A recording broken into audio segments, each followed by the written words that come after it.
So we watched episode 1 of the 90s Incredible Hulk, which was called The Beast Returns, part 1, I think. And just a quick summary, we'll just go through and talk like what happens, right? So it's kind of cool because it's not really like an origin story of the Hulk, right? It just kind of like That's why I asked you if I'd watched the right episode, because it just kind of jumps in. it jumps in. It assumes you know who the Hulk is, which is something that a lot of people just would wish that like modern movies would do, you know, like give us the benefit of the doubt. We already know what's going on. Let's just get to it. And that's kind of what the show does. It does come back and recap later on, but yeah. It I mean, does, just like a quick, I was, and then it does it smoothly though. It's not like you know, and how long did it take? I think it was like Rick Jones, or no, was it Rick Jones just talking about it real quick? No, it was Bruce Banner in the cell. He was kind of flashbacking to what he had done, you know. Right. How it came. I saved the kid. Is that when he was kind of pleading with Thunderbolt Ross to let him use the machine? Actually, I think it's when they wandered off right after, and he was, or maybe he did. I don't know. I just watched this 30 minutes ago, or well, now a couple hours, but Yeah. it was just earlier. It may have been when he was trying to get Thunderbolt to set up the thing he had just had set up Right. the day before. Yeah, because and the government came screwing it up. Yeah. So it starts like Thunderbolt Ross and his daughter hanging out, and it's weird because she has like a robe on and he has like his shirt open, right? And I'm like, well, is this his wife? Now, see, I didn't interpret that way. No, it was more like, hey, I'm not interpreting it any kind of way. I'm not saying there was any weird shit. I just thought like, why the hell why is his shirt I think open? I think they were both in bed, right? Yeah. And he comes knocking in the middle of the night, and I guess she lives with him. Yeah, so why does she live with him? That's another question. Well, you never know. I mean, times are hard for a gamma scientist, you know? Yeah, I guess so. No, only briefly. Briefly, I was like, wait, is that his wife? Why does she care so much about Bruce Banner? No, like, oh, no. At this point, we're not used to Betty being blonde. Yeah, that might be it. It may be the movies have skewed. That's another thing I want to talk about this whole episode, but modern interpretation has kind of taken over.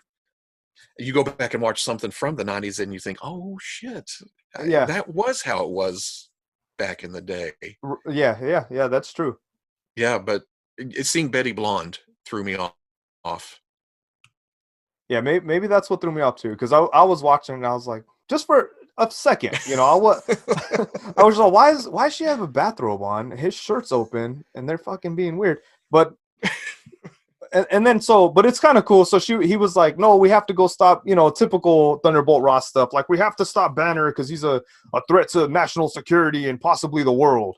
And then she's like, oh shit, okay. So then he goes off and like he traps him after he destroys a bunch of. Now wait. Yeah, you didn't get to the real enemy of this whole episode. Talbot's on the phone. Oh, is that coming off all slime ball as hell? Oh yeah. You know? Oh, that threw me. Are you talking about the dude with the mustache? Yeah. Give my love to Betty. Oh yeah. You're just like, you son of a bitch. Yeah. He was a creepo. And then I kept thinking he was the leader. Like, I was all, does he turn into the leader later, or what the fuck? Because they have the same mustache. They have the same mustache. That's the little before the intro of the actual show. The intro is awesome though. Like how it just goes from, it seems like a nightmare that Bruce is having, which is the whole idea of the Hulk, right? Just a nightmare for Bruce Banner. But yeah, I love that intro. That's when I went back to watch this episode. I was like, damn, this shit is dope. Like just how it just moved along, you know. It just felt like in the intro itself, Bruce was just in constant like stress and, you know, like couldn't get away, couldn't get a second of peace, you know. Even he'd get with Betty and it'd just be like chaos. But I love the intro, and it's really cool because there's all kinds of characters and stuff sprinkled in there, and it's fun to try to figure out if there's anything that's like an actual character. I guess I missed that part. I remember seeing that part, but I don't remember other. Well, like there's the Wendigo. But it is, isn't it? But it's kind of dark, isn't it? It's kind of. Oh yeah, it's for sure dark. Yeah. It's a little menacing. It's well, nightmarish. Yeah. But you know, you see a Wendigo hand in there. You see the Sasquatch's hand in there. Like that's they all right. Okay. Yeah. Now that you say that, I need a pause button. I didn't pause it, which I should have, because I really think that there's got to be some more characters in the background there, but I don't know for sure. Maybe not. I mean, well, shit. You get further in the episode, and I'm Yeah. I'm all surprised about who does show up. But Yeah. Okay. So but Talbot's calling because he found a power wire running from a pole. You know, it was like yeah. it could only be Banner because there's too much power going through it. Yeah. And then Banner's over there trying to do his thing by himself, trying to try to get rid of Hulk. And then that dude just comes in like, I don't know, he just shoots a missile at his thing. Right? Well, he's converting power. We can't track him because he's converting power and beaming it to himself. And so Talbot just, hand me your bazooka, son. Because as soon as you saw Bruce clicking and doing scientist stuff and Christmas lights running all over the place, you thought, oh, he's going to blow it up as soon as Bruce starts doing this shit. And that's exactly what happens. Yeah. But what I don't get is Bruce ran it to that tower to beam it 10 feet across to the other side of the canyon or something, because Hulk comes busting out right there where Talbot is. Does he? After he pisses him off, the experiments fails and Bruce is all like, oh, he right. And that's the first. So that's the first time that we see him transform into the Hulk, and it's weird, isn't it? Yeah, it's badass. Like it looks painful. It kind of. It's not going to be as iconic as this, but it kind of reminded me of like American Werewolf in London or whatever. Yeah. Yeah. I've never seen that, by the way, but like the scene. You've seen that scene though. I've seen that scene and it looks painful. Like you said, it like in the Hulk show, there's a point where like his head goes all the way back and it's like his face gets contorted and then it turns green. His eyes and mouth turn green like a jack-o'-lantern almost. But yeah, like light shining out. But it's a mess. And when I was watching it with my daughter and I was like, damn, is she gonna have nightmares for this shit? Like, it was pretty intense, that part. And that's the first thing I thought of too. Again, we've gotten used to that transformation with the movies. Yeah. And the whole demeanor once Hulk starts talking and screaming and everything, you're used to this low key, Hulk, blah, blah, blah, but it's not like that. It's kind of a high pitched, well, not even high pitched, but it just sounds so off from what we're used to now. I can't even think of a time where like Angry Hulk has talked in the newer movies. I know he has, but he's like puny god. And puny god there and there. But it's so dropped down into the base levels. And then hearing the cartoon, I thought, whoa. And the credits said that was Lou Ferrigno. Right. I wouldn't have even guessed that from just listening to it. Oh, speaking of the credits, there's all kinds of good voice actors in there. Did you see who else? Yeah. Once we get to the well, I picked up on one right off the bat whenever he showed up. But, okay. Nice. Yeah. Nice.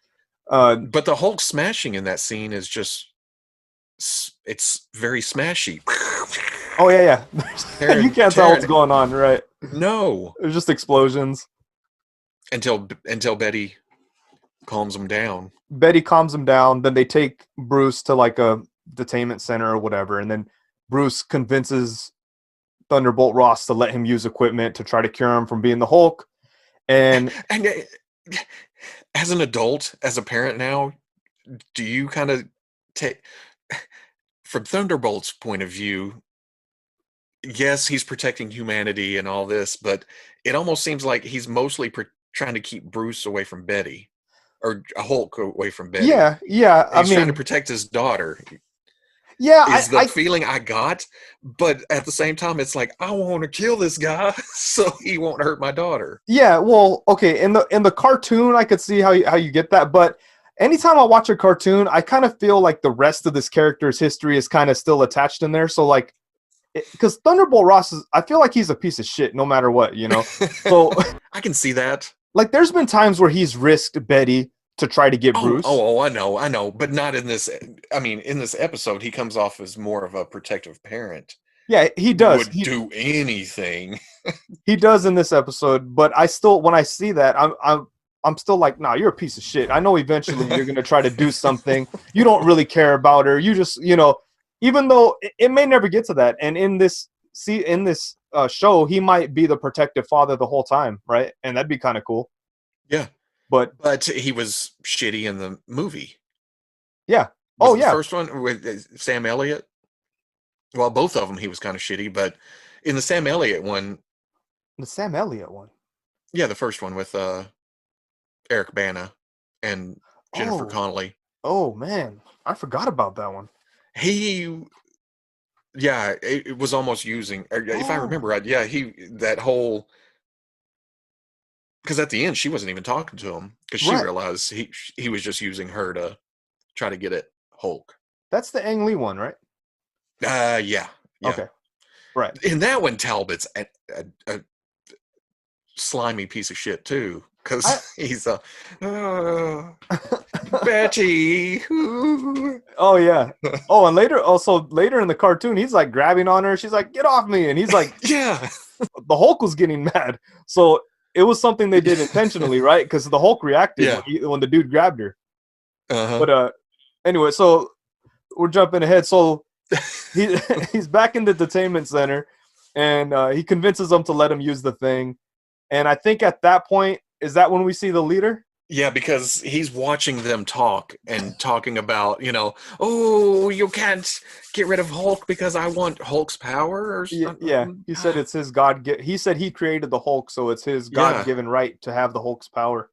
But it's been so long since I've seen leader in a media of any kind that I had forgotten how, because I guess it's no modern interpretation that I've picked up on or anything, but in my head, I always thought of leader as just the brain guy, kind of stale, kind of even. He's going to think through the plans and all that, but this made him a little bit unhinged and wacky, and I really, really like it. It's made me like leader even more, and especially getting the figure a couple weeks ago. And as soon as he started talking, I was like, oh, that's Matt Frewer. Oh, that's the one you picked out of all the voices. That's the one I picked. Yeah. I was like, that's Max Headroom. Yeah. Oh wow! I thought you were gonna say you picked up on who the Gremlin was. I mean, no. Although I've heard that he was him before. Oh, okay. I didn't know that until I was watching the show, and then I went and checked out all the credits and stuff like that. I wouldn't have recognized any of the voices, but that one was interesting. And then, did Rick Jones pop up in this episode eventually? Yeah. Remember, Betty calls him, and so it's something. I don't know if I don't know if we heard what Betty said on the other side of the line, but Rick Jones is, I got to get out here and rock and roll, and and takes off on the motorcycle, but that was Luke Perry. Luke Perry. I didn't realize that. Yeah, but it's the 90s. I mean, it is the 90s. And but that's another figure that I want is Rick Jones. Oh yeah, and his 90s rocker gear. I like the way he looked in the show. Like I was like, oh, I'd be down for a figure of that. Give him a motorcycle. And I'm completely happy with the leader we just got, but seeing that again with the orange and black and the kind of veiny head and I like that look too. An updated version of that would be pretty cool. I think Hasbro would do like a good job of that. But seeing Gargoyle wander up behind leader right then when he's dropping on, and Gargoyle wants the power too. He wants the ability to transform back into it. He just wants to be normal or something. Yeah. But seeing that, I thought, man, that looks just like that Toy Biz figure. The one that came with Mech Hulk, I think. I don't think I have it anymore, but it looked just like that. Yeah, he was in the back of that Mecha Hulk. Oh, right. Yeah, it looks exactly like that. Yeah. Makes me wish I hadn't traded that back in the day. Yeah, because it's like, I don't know, $300 or something on eBay now. Yeah, it's crazy. All of those Hulk classic figures. So that Hulk classic line was pretty cool. I have some of the figures here where we got to like Smart Hulk. Where's there we go. Smart Hulk. I love that Smart Hulk. Yeah, this is a good one. The Toy Biz stuff, I don't really have or display a lot of that stuff anymore. Oh, yeah, I don't either, but I've always kept these two because I feel like this Smart Hulk holds up. Hmm. Even though I would love to see like a Smart Hulk on the 80th anniversary Hulk body, it would obviously be better than this. But I still Right. think this is a pretty good figure. And it needs bunny slippers. It needs bunny slippers. Yeah, that's true. Yeah, needs a variant at some point. We need a new Mr. Fix It. I would be more push. I would push more for a new Mr. Fix It over a new Smart Hulk if I had to I would, choose. yeah, Yeah, because we don't have we got that gray Hulk just recently on the card, but yeah, that's just a different color with a different head, right. And it's not Fix really It, it's not Mr. Fix It. Like yeah, Fix It was a different character yeah, altogether, yeah. It was like such a ridiculous idea for the Hulk. They're like, let's send Hulk to Vegas and he could be a bodyguard or whatever bullshit or a bouncer. It's Hey, it like, was something different at the time. yeah, no. Yeah. And visually, it's really cool. Like seeing Big Hulk and kind of acting like a mobster with a big jacket and a hat and a gun. Like, okay, Right. it looks cool, but it just doesn't make very much sense. Smart Hulk was my main Hulk series that I read. Oh, nice. I remember reading Avengers back in the day and him showing up there, but I didn't read a Hulk comic until he was with the Pantheon and all the Oh, okay. Yeah. Smart and stuff. So I don't know why I don't have that figure though. Oh, you don't have the Smart Hulk either? I don't know. I've got some tubs I need to dig into Oh, yeah. to do some inventory. You probably have a bunch of cool shit, man. Yeah, they've just been sitting there for years. Yeah, that's the way it goes. That's where I found that old leader that actually has almost the same costume as what he shows up in, except I have the one with the two. Right. I have that one too. Yeah, the testicle head. Yeah, testicle head. Yes. Yeah, see, that figure is not very good, man. Like, I mean, a lot of Toy Biz stuff doesn't hold up necessarily, but that one in particular, I was looking at it the other day, like, I hate the torso.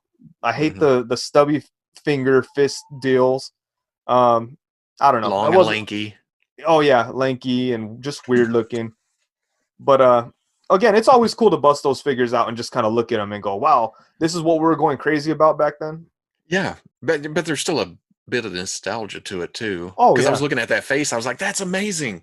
Maybe I could switch." Nope, that doesn't switch at all. Yeah. You forget how the scales changed a little bit over the years. Right. And just everything. Like the head would stand out like crazy on the new leader figure. But I like the head sculpt a lot on the new leader figure. I think it's good. Oh, yeah, totally worth. That'll be my leader.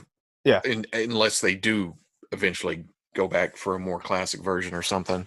Right. So this episode of Hulk that we're watching, it's a two-parter. I can't remember. I watched them together. I can't remember where it ends, where part one ends.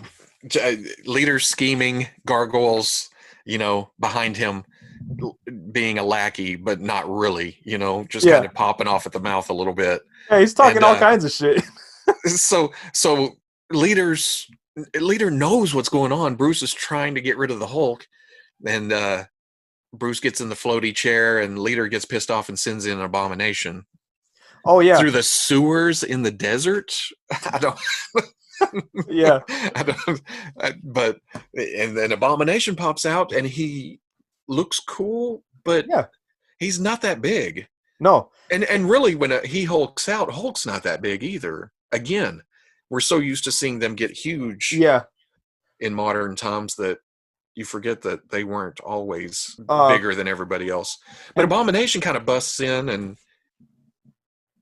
kind of yells. I don't know.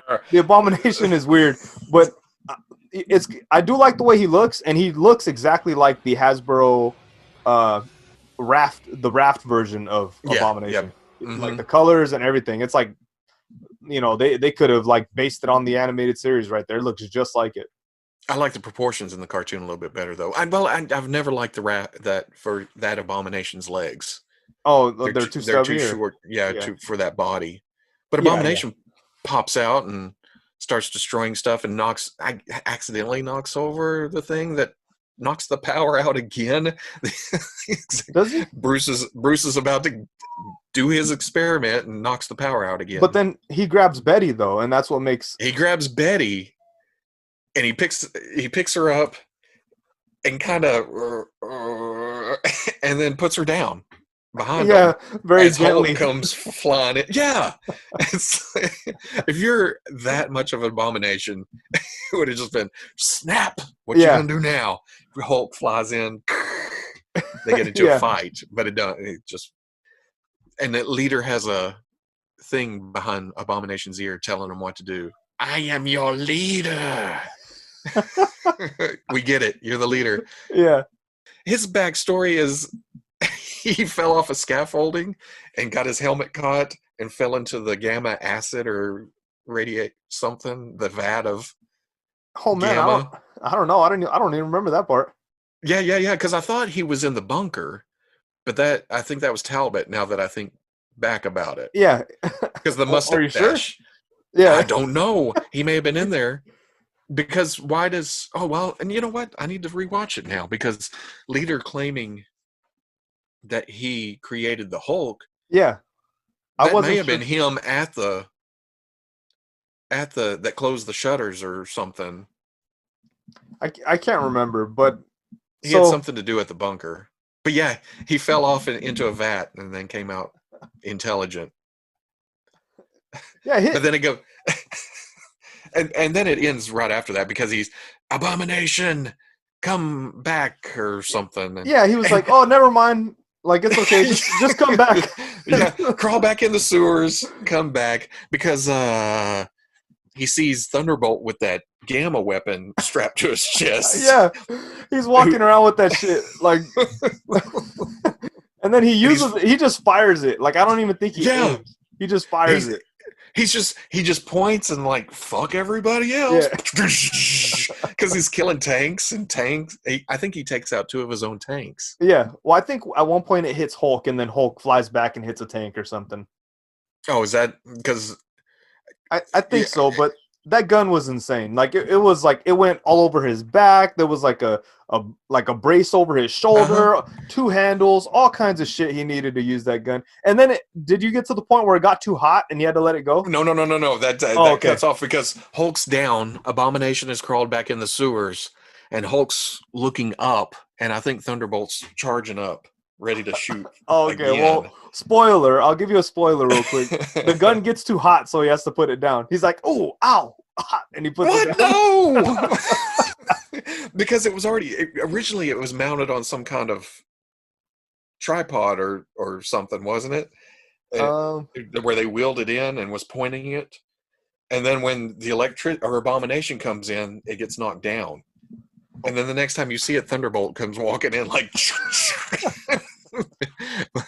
No, yeah, as silly as it is, if we ever get a Thunderbolt Ross, I want that gun. I mean, oh yeah. and that's the thing about the whole episode. There was a silliness to it, but there's also a very dark undertone. Oh yeah. To the Hulk stuff, and the way they made Leader kind of unpredictable. Yeah, I really like it too. He was out there, but I think I agree with you. I like the look and the characterization and everything about Thunderbolt Ross. I think that would make for a pretty cool figure. Yeah, and most people would look at it as, old man in uniform. But we need an old man in uniform. Yeah, with the white mustache, for sure. Yeah, with the white mustache and the hat and with the big gamma gun strapped to his chest. Yeah. Yeah, that thing was pretty crazy. But I ended up I was kind of worried that I'd think, oh, this sucks, but I almost watched the second episode, but you said only watch the first episode or the first half, Yeah. And I forgot. I didn't know it was a 2-part till I got to the end. In fact, as I was watching it, as things kept on happening, it got to a point and I was like, oh, well, that's the end of the episode. Oh shit, no, there's Leader. What's he doing? Yeah. And then, there's Gargoyle and there's Abomination. It just kept much happened in one episode. Yeah, and when we decided to do the one episode, I didn't realize that it was 2 episodes. So when I sat down to watch, I should have hit you up, but when I sat down to watch it, I was like, oh shit, it's two. Because remember I told you I avoided Silver Surfer because the first 4 episodes are the return of Silver Surfer or whatever, the birth of Silver Surfer. Yeah. So maybe when we do that, we'll have to watch all 4 and just talk about it like a movie and shit almost. Yeah, from now on, when it comes to multi-part episodes, have to watch through. But I'm kind of excited to see what happens next, And it's not like it's action-packed. It's a 90s cartoon where all the heroes are well-spoken, Yeah. Bruce is talking about, in the past, whenever I went to...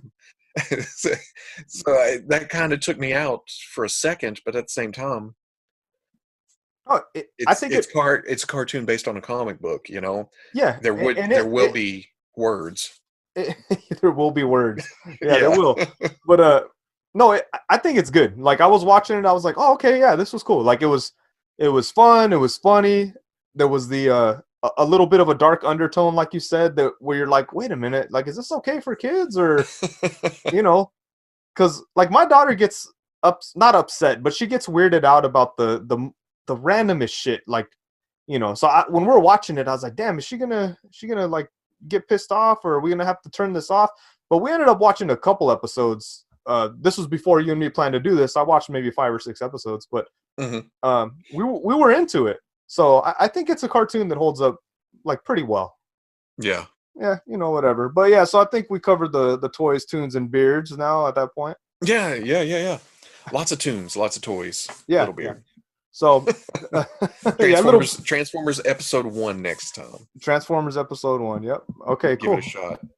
All right, Give it a shot. But I mean, what are we gonna do here? We're gonna show a clip, a segment of this on your YouTube channel. If that's people want to see a visual of this, if you're listening to the podcast, you can head over to Unparalleled Universe to see a little bit. You're not gonna post the whole thing, though, huh? No, I'm just gonna post a little, just probably what we talked about from the Hulk. So a good 20 minutes or something.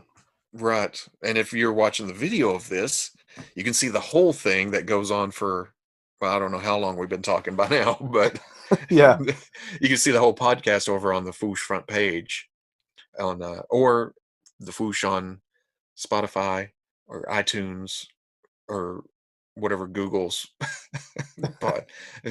service is, Yeah. And I think a couple others, but most of the major podcasting sites.